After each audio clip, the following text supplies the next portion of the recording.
దైవజనులకు కూడి వచ్చిన మీ అందరికీ నా వందనాలండి. ఈ కీర్తన భాగాన్ని మనం ధ్యానిస్తూ ఉన్నప్పుడు మొత్తము ఈ కీర్తనలో సంతోషం ఎక్కడా లేదు. చాలా బాధ, దుఃఖము, నలిగిపోయిన జీవితం, సమాధిలోనికి వెళ్ళిపోయిన అనుభవం, బాల్యము నుండి కూడా చాలా బాధతో ఉన్నాడంట. ఎందుకు బాధతో ఉన్నాడు? అసలు ఎవరైనా ఈ హేమాను ఎవరు? మనకి బైబిల్లో చిన్నప్పటి నుంచి చక్కగా కొంతమంది పేర్లు నోటెడ్ అయిపోతూ ఉంటాయి.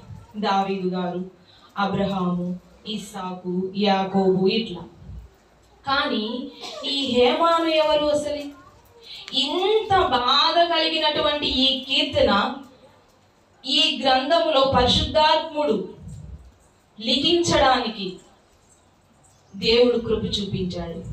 ఈ కీర్తన ఈరోజు మనకి స్ఫూర్తిదాయకముగా ఉంటుంది. ఈ కీర్తన ద్వారా మనము చెదరిన జీవితాలను దేవుడు ఏ విధంగా ఆదరించి నిలబెట్టాడో ఈ హేమాను జీవితం నుండి మనము తెలుసుకుంటాము. ఈ కీర్తనలో హేమాను యొక్క కన్నీటి గాథ మనకు తెలుస్తుంది. ఎప్పుడు కన్నీరు కారుస్తూ ఉండే గాథ మనకు చాలా కనిపిస్తూనే ఉంటుంది. ఈ కీర్తన ధ్యానిస్తూ ఉన్నప్పుడు దుఃఖము, మన జీవితంలో జరిగినటువంటి సంఘటనలు, సన్నివేశాలు, మన బంధువుల పట్ల, మన జీవితంలో, మన బాల్యము నుండి జరిగిన సన్నివేశాలన్నీ మనకి గుర్తు వస్తూ ఉంటాయి. అటువంటి జీవితాన్ని అనుభవించి ఇంత కష్టములో కూడా ఇంత అద్భుతంగా ఈ కీర్తన రచించినటువంటి హేమాను గురించి మనము తెలుసుకుందాము. ఒకసారి చూడండమ్మా. 1వ దినవృత్తాంతముల గ్రంథము 6వ అధ్యాయము 33వ వచనం ఒకసారి చదవండి. 1వ దినవృత్తాంతముల గ్రంథము 6వ అధ్యాయము 33వ వచనము చదువు.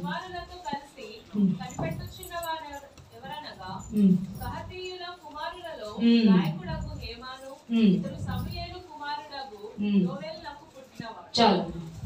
కహతీయుల కుమారులలో గాయకుడగు హేమాను. ఇతడు ఎవరండి? గాయకుడు. ఎవరైనా మంచి కీర్తనాకారుడు, చక్కని గాయకుడు. ఏవేలు కుమారుడైనటువంటి ఎవరు చెప్పాలి? ఏవేలు కుమారుడైనటువంటి ఏవేలునకు పుట్టినటువంటి వాడు ఈ హేమాను. సమూయేలుకి ఏమవుతాడండి? మనవడవుతాడు. ఏమవుతాడు? మనవనవుతాడు. సమూయేలు యొక్క పిల్లలు చాలా చెడ్డవారిగా ఉన్నారు. సమూయేలు వృద్ధుడైనప్పుడు ఇశ్రాయేలీయులు అందరూ వచ్చి సమూయేలు వద్దకు, మీ కుమారులు ధర్మమును అమ్మివేశారు, న్యాయము జరిగించట్లేదు అని వారి యొక్క గోడును వెళ్ళబుచ్చుకున్నారు. అటువంటి పరిస్థితులలో ఈ హేమాను మంచిగా కనిపిస్తూ ఉన్నాడు. సమూయేలు యొక్క మనవడు. ఈయన మంచి గాయకుడు అంట. ఇంకా ఈయన గురించి మనం కొంత ముందుకు వెళ్ళి తెలుసుకుందాం. చూడండి, ఈయన గురించి మనం కొంచెం ముందుకు వెళ్ళి తెలుసుకుందాం. 1వ దినవృత్తాంతముల గ్రంథము 25వ అధ్యాయము 5వ వచనం ఒకసారి చూడండి. 25:5.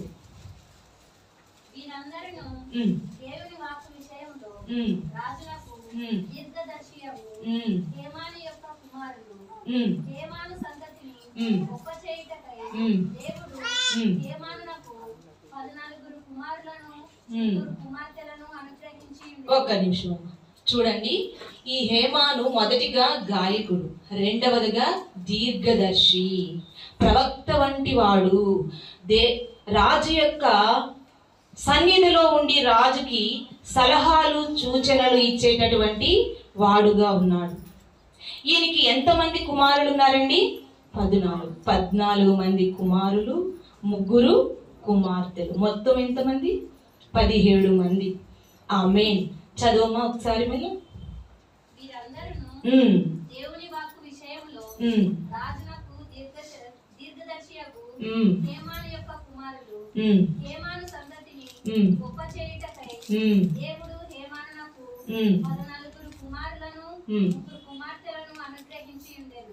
చదువు ఇంకా. వీరందరూ వినాలి, చాలా శ్రద్ధగా వినండి. ఇక్కడ అసాపునకును యోదుతునకును హేమానునకును రాజు చేసి ఉన్న కట్టడ ప్రకారము యెహోవా ఇంటిలో తాళములు, స్వరమండలములు, సితారాలు వాయించుచు గానం చేయుచు తమ తండ్రి చేతి కింద దేవుని మందిరపు సేవ జరిగించుచుండిరి. దేవుని మందిరపు సేవ జరిగించుచుండిరి. ఈ 17 మంది కలిసి 14 మంది కుమారులు 3 కుమార్తెలు మొత్తం 17 మంది కలిసి దేవుని సన్నిధిలో ఏం చేస్తున్నారండి? తాళములు వాయిస్తూ. ఒక్కరు కూడా తప్పిపోలేదండి. కుమారులలో కుమార్తెలలో 17 మంది ఎక్కడున్నారు? దేవుని సన్నిధిలో ఉన్నారు. దేవుడు అదే వెతుకుతూ ఉన్నాడు. ఆయన ఆరాధించువారు ఆత్మతోనూ సత్యముతోనూ ఆరాధించవలెను. ఇప్పుడు సంఘములలో ప్రధానముగా ఉన్నది ఏంటండి? ఆరాధన, వర్షిప్. ఈ కుటుంబం అంతా కూడా ఒక వర్షిప్ టీముగా మారిపోయింది. దేవుని కొరకు మొత్తము సమర్పించుకుని దేవుని కొరకు సన్నిధిలో ఆయన ఇచ్చినటువంటి తలాంతులను దేవుని కొరకు బలముగా ఉపయోగిస్తూ చక్కగా కుటుంబం అంతా కలిసి ఏం చేస్తున్నారండి? దేవుని యొక్క సన్నిధిలో గాయకులుగా తాళములను వాయిస్తూ. కొడుకులు కుమారులు తప్పిపోలేదండి. కుటుంబం అంతా కలిసి దేవునిలో స్తుతిస్తూ ఉన్నారు. ఇంతకన్నా గొప్ప భాగ్యం ఏం కావాలి? ఎంత గొప్ప సాక్ష్య జీవితము కలిగి ఉన్నారు ఈ హేమాను. మనకు అందరూ తెలుస్తూ ఉంటారు బైబిల్లో. కానీ ఈయన మీకు ఎవరికైనా తెలుసండి? ఎప్పుడైనా ధ్యానించారా ఈ కీర్తన హేమాను గురించి? తెలుసుకున్నప్పుడు ఆశ్చర్యం అనిపిస్తూ ఉంటుంది. బైబిల్లో మనకి ఎక్కువ కష్టాలు కలిగిన వ్యక్తులు తెలిసిన పేర్లు చెప్పండి. ఎక్కువ కష్టం అనిపించిన వారు యోబు. మనకి ఎప్పుడు యోబు గుర్తు వస్తూ ఉంటాడు కదా, యోబు. ఇంకా చెప్పండి. లాజరు మరీ దరిద్రుడిగా ఉన్నాడు, చాలా కష్టాలు అనుభవించాడు. ఇటువంటి మరి ఒక యోబు ఈ హేమాను. చెప్పలేని కష్టాలు బాల్యము నుండి, చెప్పలేని వేదన, బాధ, సమాధిలోనికి దిగిపోతున్న వాని వలే. అయినప్పటికీ నీ దేవుని సన్నిధి విడిచిపోలేదు. సంతోషముగా ఉన్నప్పుడు, ఆనందముగా ఉన్నప్పుడు పాడటము కాదు గాని దుఃఖములో కూడా ఈ కీర్తన గోడు గానముగా మారిందంట. ఆలాపన బాధ ఆలాపనగా మారింది. గోడు ఏమైపోయింది? గానముగా మార్చేసుకున్నాడు. ఏమైపోయింది? బాధ ఆలాపనగా మారిపోయి కీర్తన రచించాడు. దేవా, నీవు తప్ప ఎవరున్నారు? ఆత్మతో సత్యముతో నా కుటుంబం నిన్ను ఆరాధిస్తాం.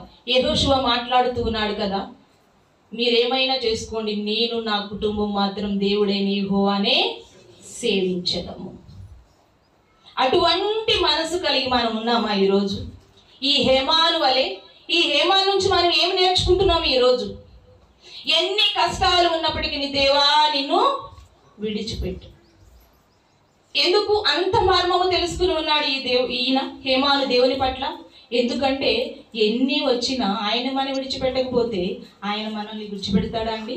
మనం విడిచిపెట్టినా కూడా ఆయన విడిచిపెట్టడు. కానీ మనం ఇంకా దగ్గరగా ఉన్నప్పుడు ఆయన మనకి ఇంకా సమీపంగా ఉంటాడు. ఆయన కుటుంబాన్ని అభివృద్ధి చేయడానికి దేవుడు ఇష్టపడుతూ ఉన్నాడు. మనకి సంతోషము ఎప్పుడు వస్తుందండి? మన బిడ్డలు మనం చెప్పిన మాటలు విని దేవుని సన్నిధిలో బలముగా ఎదుగుతున్నప్పుడు మనకి చెప్పలేని సంతోషం, వెలపెట్టి కొనలేని సంతోషము దొరుకుతూ ఉన్నది. ఇక్కడ ఈ హేమాను ఏం చేస్తున్నాడంటే, మనం ఈ పేరుకి అర్థం ఏంటంటే, హేమాను అనే పేరుకి అర్థము నమ్మదగినవాడు. ఆమేన్. నమ్మదగినవాడు. అవును, దేవుడు చూస్తున్నాడు లోకములో.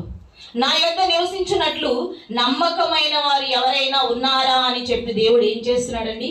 వెతుకుచూ ఉన్నాడు. మనము దేవుణ్ణి నమ్మకపోయినను ఆయన మనల్ని నమ్ముతూ ఉన్నాడు. ఎప్పుడు నమ్ముతూ ఉన్నాడు, ప్రేమిస్తూ ఉన్నాడు. హేమాను చాలా నమ్మదగిన వాడంట, చాలా నమ్మదగిన వాడు. పేరుకు తగ్గ జీవితము జీవించినటువంటి గొప్ప వ్యక్తి హేమాను. చాలా నమ్మకముగా. యోబును మనం చూసుకున్నట్లయితే మాటలో కూడా తప్పిపోలేదండి దేవుని పట్ల. అవును కదా? తన భార్య దూషించి ఇకనైనా విడిచిపెట్టు అన్నప్పుడు మాటలో కూడా, అవునా, సంతోషంలోనే మనము దేవునికి స్తుతించాలి. దుఃఖములో స్తుతించడానికి అర్హులము కాదా? ఆయనే ఇచ్చెను, ఆయనే తీసుకునేను, ఆయన నామానికి మహిమ. అబ్బా, ఎంత గొప్ప జీవితం! మాట ద్వారా కూడా తప్పిపోలేదండి, నమ్మకము కలిగి ఉన్నాడు. మనం 3 విషయాల్లో దేవునికి నమ్మకముగా ఉండాలి. టైం, సమయంలో. చిన్న విషయాల్లో తప్పిపోతూ ఉంటాం కదా, సమయంలో చాలా నమ్మకముగా ఉండాలి దేవునికి.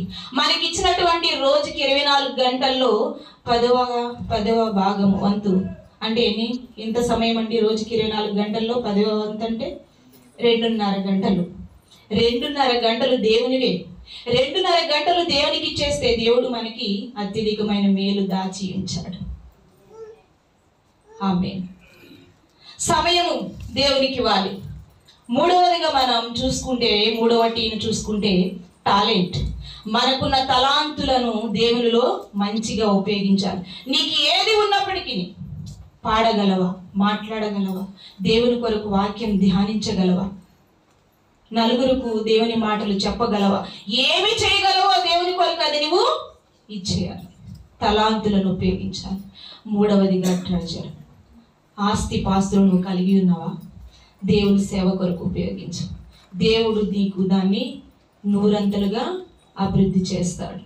ఇక్కడ ఈయన మంచి గాయకుడిగా ఉన్నాడు, దీర్ఘదర్శిగా ఉన్నాడు. ఇంకోటిగా మనం చూసుకున్నట్లయితే దైవ ధ్యాన హృదయము కలిగి ఉన్నాడు. ఆమేన్.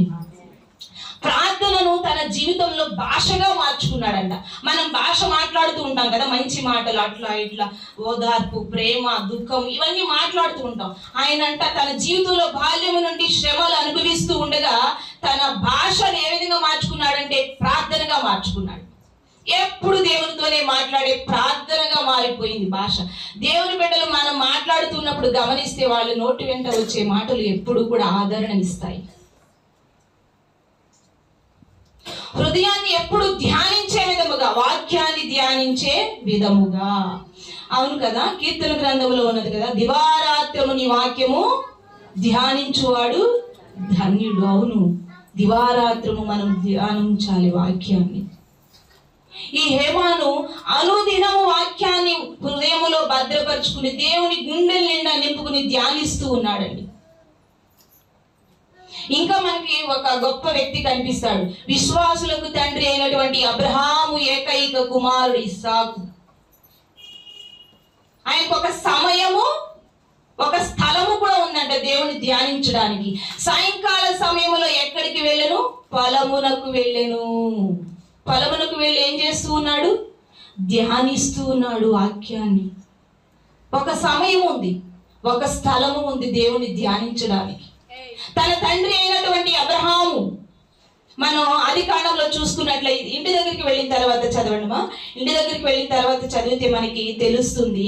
ఆదికాండంలో 19:21లో ఆయన తెల్లవారుగానే అబ్రహాము దేవుడు నిలిచే చోటుకు వచ్చెను. ఆమేన్. ఎప్పుడు వచ్చాడండి? తెల్లవారుజామునే. మనం ఉదయం లేవగానే ఎవరిని చూస్తూ ఉన్నాం? ఎవరిని గురించి మాట్లాడుతూ ఉన్నాము? దేవుడు నిలిచే చోటుకి వచ్చేది. ఎంత ఇష్టమో వాళ్ళకి దేవుడు నిలిచే చోటు అన్నా, దేవుని గురించి ధ్యానించడము అన్నా, ఆ విజయ రహస్యము వాళ్ళకి తిరిగి ఉన్నారు. రెండవదిగా మనం చూసుకుంటే ఈయన మంచి కీర్తనాకారుడు హేమాను. మనం మొదటగా చదువుకున్నాం కదా, గాయకుడు, మంచి కీర్తనాకారుడు ఈయన. ఇంత బాధలో కూడా మంచి అద్భుతమైన కీర్తనను ఈయన రచించారు. కోకిల తెలుసండి మీకు? కోకిల వసంతకాలంలో ఏం చేస్తున్నది? కూ అని కోస్తూ ఉంటుంది కదా. మనం ఏం చేస్తాం? చిన్నప్పుడు మీకు అనుభవం ఉందో లేదు, మనం కూడా అలాగే శబ్దం చేస్తాం. అదేం చేస్తుంది? మరలా కూస్తుంది. ఎందుకు? షటప్ అంటుంది అన్నమాట. ఎందుకు? నా అంతా తీయగా లేదు మీ గొంతు అని చెప్పి. అదేం చేస్తుంది? అంత ఇదిగా మంచిగా పాడటానికి తన శరీరాన్ని గాయపరుచుకుంటుంది.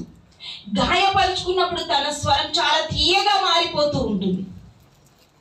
అటువంటి గాయంలో నుండి వచ్చినటువంటి కీర్తనే ఈ హేమాను రచించినటువంటి కీర్తన. తన గాయ పాదములో కూడా మనకి స్ఫూర్తిదాయకమైనటువంటి కీర్తన రచించి పెట్టి ఉన్నారు ఈ హేమాను.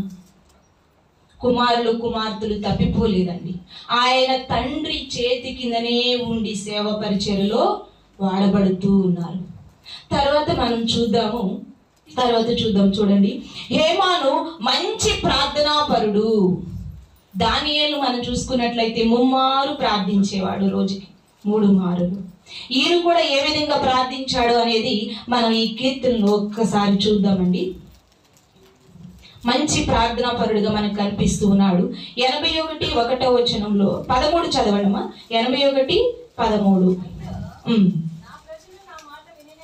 13 యెహోవా నేను నీతోనే మనవి చేయుచున్నాను, ఉదయమున నా ప్రార్థన నిన్ను ఎదుర్కొనును. ఎప్పుడు ప్రార్థన చేస్తున్నాడండి ఈయన? ఉదయమునే నా ప్రార్థన నిన్ను. అవును, నీతో మాట్లాడకుండా నా రోజు అనేది తెల్లవారుతుందా? నీవు లేని చోటు లేనే లేదయ్యా, నీవు లేని బ్రతుకు అది బ్రతికే కాదయ్యా. ఉదయమే నిన్ను ఎదుర్కోకుండా నా రోజు ఎలా గడుస్తుంది? మరొకసారి ఇంకొకటి చూద్దాము. అదే 88:1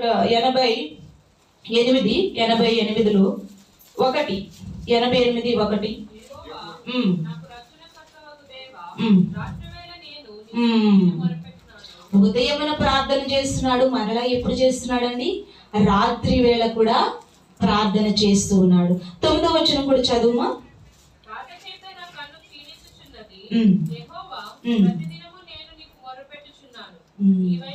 చాలా ఉదయమున చేస్తూ ఉన్నాడు, సాయంకాలము చేస్తున్నాడు, ప్రతి దినము చేస్తూ ఉన్నాడు. దైవ ధ్యానము హృదయములో నిండిపోయింది. ఇంకా ఎప్పుడు దేవుణ్ణి స్తుతించే వారముగా, ఎల్లప్పుడూ ప్రార్థించే వారముగా మనము ఉండాలి. మన హృదయంలో దేవుడు లేకపోతే మనం వెలుగును ఏ విధంగా పొందుకుంటామండి? అంతే కదా. దీపం వెలిగించి దీపస్తంభం మీద పెడితే కుటుంబం అంతా వెలిగించినట్లుగా మనలో దేవుడు ఉంటే మన వెలుగు ద్వారా మన కుటుంబాన్ని మనం వెలిగించుకోగలుగుతాం. ఈ హేమాను నీతిపరుడుగా ఉండి, నీతిమంతులంట సింహము వలె ధైర్యము కలిగి ఉంటారంట. అటువంటి ధైర్యము కలిగి ఉన్నాడు. తన జీవితంలో బాల్యము నుండి కష్టాలే, సమాధిలోనికి దిగిపోతున్నటువంటి అనుభవం అయినప్పటికీ ఈయన జీవితంలో ఎవరికి భయపడలేదు. మొదటిగా రోగానికి భయపడలేదు, ఒంటరితనములకు భయపడలేదు, మనుషులకు భయపడలేదు, మరణమునకు, చీకటికి, సమాధికి, సాతానుకి ఎవ్వరికి భయపడలేదు. ధైర్యము కలిగి గాయకుడుగా, దీర్ఘదర్శిగా, తనకు కలిగినటువంటి 17 మంది సంతానముతో దేవుని సన్నిధిలో నిలచి ఆయన్ని ఘనపరిచేవారుగా, ఆత్మతో సత్యముతో ఆయన మాత్రమే ఆరాధించేవాడుగా మనకి కనిపిస్తూ ఉన్నాడు. Such a beautiful life story కదా. ఈ జీవితం నుండి మనం చాలా నేర్చుకునే అనుభవాలు ఉన్నాయి.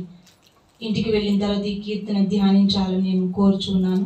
ఇటువంటి జీవిత అనుభవంలో నుంచి మనల్ని కూడా దేవుడు పైకి లేవనెత్తునుగాక. ఆమేన్.